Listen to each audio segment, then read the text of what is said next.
ભરૂચ જિલ્લામાં આવેલા દહેજ ઉદ્યોગ વિસ્તારમાં મોટી ચોરીની ઘટનાનો પોલીસ દ્વારા સફળ ભેદ ઉકેલવામાં આવ્યો છે। દહેજ સ્થિત ગુજરાત ફ્લોરોકેમિકલ લિમિટેડ કંપનીમાં થયેલી ₹3.16 કરોડની ચોરી મામલે પોલીસે 6 આરોપીઓને ઝડપી પડ્યા છે અને ચોરી ગયેલ કિંમતી મુદ્દામાલ પણ જપ્ત કર્યો છે। ભરૂચ જિલ્લાના દહેજ ડિવિઝન પોલીસ મથકમાં SC/ST સેલના ડીવાયએસપી ડોક્ટર અનિલ સિસારાએ ચાર્જ લેતા જ મોટી ઘરફોડ ચોરીનો ભેદ ઉકેલી નાખ્યો છે, જેમાં દહેજ PIHB ઝાલા અને તેમની ટીમે મોટી સફળતા પ્રાપ્ત કરી છે। જેમાં દહેજની ગુજરાત ફ્લોરોકેમિકલ લિમિટેડના નવા પ્લાન્ટના બાંધકામ દરમિયાન ચાલુ પ્લાન્ટનો કિંમતી મશીનરી અને પાર્ટ્સ અટાલી ગામની સીમમાં આવેલી વી લોજિસ્ટિક્સના વેરહાઉસમાં સંગ્રહિત કરવામાં આવ્યા હતા। આ દરમિયાન તસ્કરોને આ અંગે માહિતી મળતા 15 અને 16 એપ્રિલની રાત્રિ દરમિયાન વેરહાઉસને નિશાન બનાવવામાં આવ્યું હતું। તસ્કરોએ વેરહાઉસનો પાછળનો દરવાજો તોડી અંદર પ્રવેશ કર્યો હતો અને અંદાજે ₹3.16 કરોડના કિંમતી પાર્ટ્સની ચોરી કરી ફરાર થઈ ગયા હતા। ઘટનાની જાણ થતાં જ દહેજ પોલીસ સ્ટેશનમાં ગુનો નોંધાઈ તપાસ શરૂ કરવામાં આવી હતી। તપાસ દરમિયાન પોલીસ દ્વારા હિસ્ટ્રી શીટરોની હલચલ પર નજર રાખવામાં આવી હતી। આ દરમિયાન પંજાબ રાજ્યની એક શંકાસ્પદ ટોળકી દહેજ વિસ્તારમાં ફરતી હોવાની માહિતી મળતા પોલીસે વોચ ગોઠવી કાર્યવાહી હાથ ધરી હતી। પરિણામે પોલીસે 6 આરોપીઓને ઝડપી પડ્યા હતા। આરોપીઓ પાસેથી ચોરી કરાયેલા મોટાભાગનો મુદ્દામાલ પણ કબજે કરવામાં આવ્યો છે। આ સમગ્ર કામગીરી અંગે ભરૂચ જિલ્લા પોલીસ વડા અક્ષયરાજ મકવાણાએ વિગતો આપતા જણાવ્યું હતું કે ટીમ દ્વારા ટેકનિકલ સર્વેલન્સ અને માનવ ગુપ્તચર જાળવણીના આધારે આ મોટી ચોરીનો પર્દાફાશ કરવામાં આવ્યો છે। પોલીસની ઝડપી કામગીરીને કારણે કરોડો રૂપિયાના માલ સાથે આરોપીઓને ઝડપી પાડવામાં સફળતા મળી છે।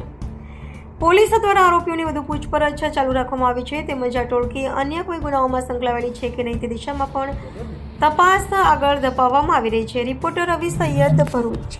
તારીખ 15 એપ્રિલ 2026 થી લઈ અને તારીખ 16 એપ્રિલ 2026 ની વચ્ચે 24 કલાકના સમયગાળા દરમિયાન દહેજ ખાતે આવેલી ગુજરાત ફ્લોરો કંપનીના વેરહાઉસમાંથી આશરે ₹3.25 કરોડ રૂપિયાના માલ સામાનની ચોરી થઈ હતી।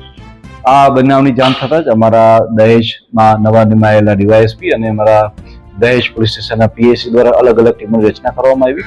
અમારા અહીંયાથી બી ડોગ સ્ક્વોડ અને FSLની મદદ લેવામાં આવી અને ત્યારબાદ જે LCB SOGની તમામ ટીમો કામે લાગી અને આટલી મોટી કિંમતની ચોરીને ડિટેક્ટ કરવા માટે અથાગ પ્રયત્ન કરવામાં આવ્યો। પોલીસની ટીમો દ્વારા અલગ અલગ CCTV કેમેરાઓનો કઈ ગાડીઓની ક્યારે શંકાસ્પદ મુવમેન્ટ છે આ બધાનો તથા બીજા અન્ય ટેકનિકલ અને હ્યુમન સર્વેલન્સનો ઉપયોગ કરી ગણતરીના કલાકોની અંદર જ આ ચોરીને ડિટેક્ટ કરી દેવામાં આવી છે।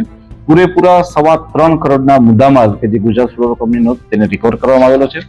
જે આરોપીઓ પકડાયેલા છે એ 6 જેટલા આરોપીઓ છે કે જેઓનું નામ વિશાલદીપસિંહ, ગુરુસેવકસિંહ, હરવિંદરસિંહ, રાજદીપસિંહ, ભગીરથ ગુર્જર અને જયદેવ સુરેશ પટેલ છે।